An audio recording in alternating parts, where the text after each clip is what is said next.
জলসার চাঁদা নিয়ে। আপনারা কিছু করার নেই, আপনারা জলসা বন্ধ করে দেন, মসজিদে দিয়ে দেন টাকাগুলো, মাদ্রাসায় দিয়ে দেন, বাচ্চারা খেয়ে হাফেজ আলেম হয়ে যাবে। মসজিদে দিয়ে দেন, আল্লাহর ঘর আবাদ হবে। কিন্তু আপনার জলসায় কী হবে? আপনার জলসায় মেলা হবে, ছেলে মেয়েরা আসবে, হাত ধরে ঘোরাঘুরি করবে, আপনার কোনো ফায়দা হবে না, উল্টে আরও আপনি গোনা পাবেন।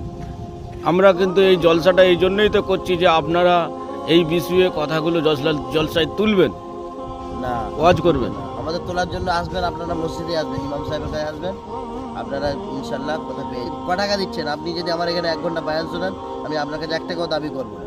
কিন্তু আপনি একটা জলসাকে একজনকে আনছেন একটা বক্তাকে 10,000, 20,000, 50,000 টাকায় বাজেট করে দিচ্ছেন। আপনারা টাকাটা অপচয় খরচা করছেন। একটা ইমাম সাহেব যে আপনার মসজিদে একদম 1 মাস ধরে আছে, আর তার 1 মাসের মাইনে 5,000 টাকা, সেটা দিতে গেলেও আপনাদের কাছে বাধা লাগতেছে যে না ইমাম সাহেব এখন নেই।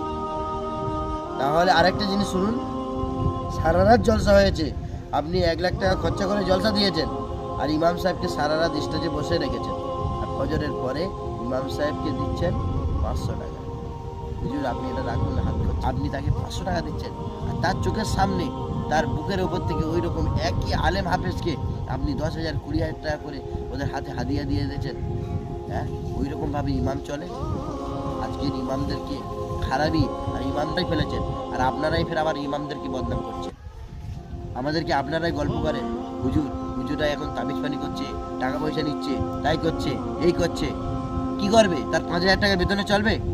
আপনি 20,000 টাকা ইনকাম করেও তো আপনার চলে না, সে এবার আউট ইনকাম করবে না? আপনাকে তো হাফেজ আলেমদের তো আপনারাই খারাপ করেছেন, ফের আপনারাই বদনাম দিচ্ছেন, কোনোদিন করবেন না।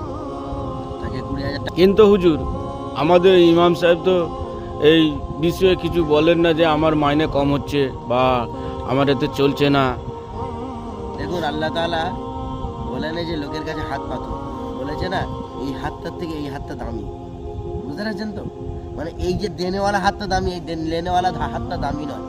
আমরা একটা আলেম হয়ে আপনার কাছে কেন বলবো আমার পয়সা দাও, পয়সা দাও? আপনাদের সে বিবেক নেই? হ্যাঁ, ইমাম সাহেবের কী করে 5,000-এ চলবে?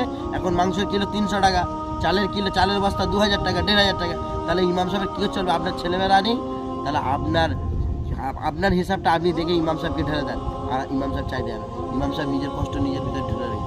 আজ থেকে আমি আপনার একটা বিহারের গল্প শোনাচ্ছি। লকডাউনের সময় বিহারে একটা আলেম, উনি মসজিদ যখন মাদ্রাসা মসজিদ সব বন্ধ হয়ে গেছিল, ওনার এত টাকা দেনা হয়ে গেছিল, 3টে বাচ্চা ছিল ওনার, উনি টেনশানে কী করেছে জানেন? গলায় দড়ি দিয়ে মারা গিয়েছে। কেন? উনি কাউকে বলতে পারেনি, কার কাছে যাবে? কিন্তু উনি যে একটা ভুল করেছে, যে গলায় দড়ি দেওয়া, নিজের আত্মহত্যা করা, এটা উনি ভুল করেছেন, কিন্তু কি করবে? কিছু করতে পারেনি। তাহলে ওই রকম কত আলেমরা কষ্টের মধ্যে আছে আপনি জানেন? বেশক। হ্যাঁ, আপনারা তো ওনাদেরকে যাচাই করবেন, হুজুর আপনার কেমন চলছে, হুজুর ভালো আছেন? ওনারা কোনোদিন উপজে এসে বলবে না যে আমাকে 10 টাকা দাও। আল্লাহ তাআলা চাইতে বলেন না, লোকের কাছে হাত পাততে বলেন। জি হুজুর। হ্যাঁ, আমি একটা মসজিদে ইমামতি করছি, আর আপনি বলছেন আপনাদের অত টাকা মাইনে নিয়ে কী হবে? মসজিদে ইমামতি করছেন, ফ্রি করুন না, পয়সা ভালো লাগবে। হাই হাই রে মানুষ, কোথায় গেল সব? হ্যাঁ, তাহলে আমি ইমামতি করবো নি, আমি তাহলে অন্য কাজ করি। তাহলে আমি যদি বলি আমি করবো নি, তাহলে এরকম হাজার হাজার আলেমরা সরে যাবে। তাহলে আপনার মসজিদের ইমাম কে হবে? জি। আপনার মাদ্রাসার শিক্ষক কে হবে? মাদ্রাসাকে যদি আপনি না দেখেন, তাহলে এই মাদ্রাসাকে কে চালাবে? এই জিনিসটা আমাদের ভাবা দরকার সবাইকে। মাদ্রাসা, মসজিদ, খানকা, মাদারিস, মুকাদিব, যত রকমের যে দিনী মাদারিস মাকাতিব আছে, সব রকমকে আমরা হেফাজত করব, আমাদের কমদের দায়িত্ব। মাদ্রাসায় থাকেন, আপনার বেতন কত? আমার বেতন যাই হোক আমি আপনাকে বলবো না। কেন বলবো না? আমাকে যে রেখেছে আমি তাকে বলবো। হ্যাঁ, কেননা আমি তার সাথেই বলবো, সে আমার ভূগণটা পূরণ করতে পারলে তাকেই বলবো, আর না যে পারে আমি থাকবো না এখানে। আলহামদুলিল্লাহ চলে যাচ্ছে, কিন্তু কথা হলো চলে যাচ্ছে বলে সারা জীবন কি ওই সুখ খেয়ে মেখে চলে যাবে? মেয়েদের বিয়ে দিতে হবে না? বেশ সময় লোকের কাছে গিয়ে বলবো আমার মেয়ের বিয়ে হবে, টাকা দাও, ভিক্ষে চাইতে যাবো? ঘর করার সময় লোকের কাছে বলবো 2টো ইট দাও? আমি কি মসজিদ বানাচ্ছি? আমার থাকার ঘর বানাবো, লোকের কাছে কেন আমি হাত পাতবো?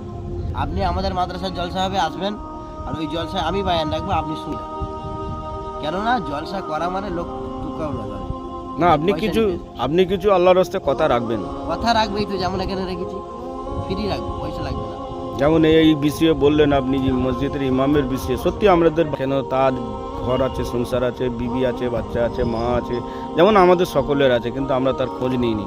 বাড়িতে সবাইয়ের খোঁজ নিচ্ছি, আত্মীয় স্বজনের খোঁজ নিচ্ছি, কিন্তু একটা ইমাম সাহেবের আমরা কোনোদিনই খোঁজ নিইনি যে আপনার ফ্যামিলি কেমন আছেন, আপনি কেমন আছেন, আপনার পয়সা এটা তো কড়ি নিতে কাছে হবে, আছেন। কিছু করার নেই, এই কথাগুলো নিতে হবে, এই কথাগুলো যাচাই করা দরকার সবাইকে। দেখুন একটা ঘটনা আমার মনে উঠেছে, আমি ঘটনাটা বলছি শুনুন। যে একটা মসজিদে এখন একটা সেক্রেটারি সাহেব, উনি এখন ইমাম সাহেবকে বলছেন, ইমাম সাহেব একটু জুমার নামাজের পরে আমার সন্তানের জন্য একটু দোয়া করে দেবেন। কেন? আমার সন্তান একটা চাকরির জন্য ইন্টারভিউ দিতে গিয়েছে, যেন ইন্টারভিউ থেকে পাস হয়ে যায়। ইমাম সাহেব তখন বললেন, হ্যাঁ ইনশাআল্লাহ দোয়া করে দেবো। বাস দোয়া ইমাম সাহেব যখন করলেন, দোয়ায় কি বললেন জানেন? বলে আল্লাহ, আমাদের সেক্রেটারি কেসিআর সাহেবের সন্তান, উনি চাকরির জন্য ইন্টারভিউ দিতে গিয়েছে, আল্লাহ ওনার ইন্টারভিউটাকে তুমি কবুল করে নাও আর ওনার চাকরিটা মিলিয়ে দাও, কিন্তু ওনার মাইনে যেন আমার মতন হয়। সেই সেক্রেটারি সাহেব বলছেন, হ্যাঁ কি করে হয়? আমার ছেলের মাইনে যদি আপনার মাইনে হয়, তাহলে আমাদের সংসার চলবে কি করে? এখন যা দুর্নীতির বাজার, এখন যা জিনিসপত্রের দাম, আমার সন্তানের সংসার কি করে চলবে? এখন ইমাম সাহেব বললেন, আমার সংসার তাহলে কেমন চলছে? কৃষক এখন সেই মুতাল্লি মানে সেই সেক্রেটারি বললেন, আপনাদের টাকায় বরকত আছে। দেখুন সেই ইমাম সাহেব বললেন, তাহলে আমার বরকতটা আপনি নিয়ে নেন আর আপনাদের ওই মাইনেটা আমাকে দিয়ে দেন, তাতেও আপনি রাজি হলেন। আর হুজুরদের শুধু বলছেন বরকত আছে। আল্লাহ তাআলা আপনাদের বুঝ কবে দেবে? আপনারা কবে বুঝবেন বলুন? একটা ইমাম সাহেবের শুধু বলেন বরকত, তাকে 2000 টাকা দিয়ে বলছেন বরকত, আর আপনি 50,000 টাকা নিয়ে বলছেন আমার মধ্যে বরকত নেই। থাকবে কোথায় থেকে? মানুষের হক মেরে খেলে কিছু থাকবে না। কৃষক আপনার যেমন কষ্ট হয় তেমন তারও কষ্ট হয়। তারা শপিং মহলে যেতে পারে না, আপনারা যান। তারা অট্টালিকা মানে বিল্ডিং বালাখানা করতে পারে না, আপনারা করেন। কিন্তু ওদের থাকার মতন ব্যবস্থাটা করে দেন, ওদের দুমুটো খাওয়া এবেলা ওবেলা খাবার ব্যবস্থাটা করে দেন, দুটো জামা কাপড়ের ব্যবস্থা করে দেন।